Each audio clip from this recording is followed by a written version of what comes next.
अब पटना में दूध गो फ्लैट चाहिए, एक 1 BHK एक 2 BHK, एक में मैं रहूंगी और एक में जिम करूंगी।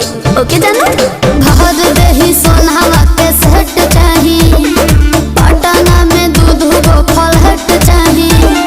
अरे एक करे जा, तू जितना खर्चा करेबू हम उतना खर्चा करब, ओकरा खातिर हम भागल ना हई।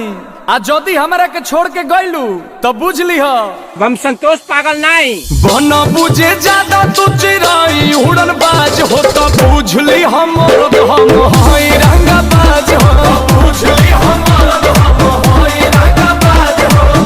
तू जानत हुआ कि हम ग्रेड ए पढ़ नहीं।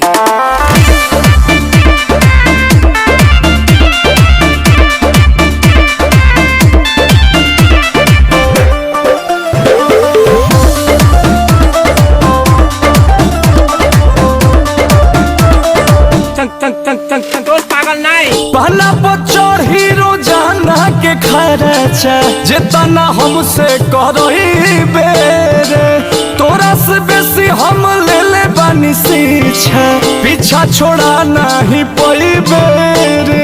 अच्छा के प्यार में हिसाब ना करा, माहौल खराब ना करा, बुझलो। अरे एक करे जा, जितना तोहरा से रात में बात कइले बानी न उतना केहू औरी खाती जागल ना है, लेकिन जदि तू हमार दिल तुरलू तो बुझ लीह हम संतोष पागल नहीं।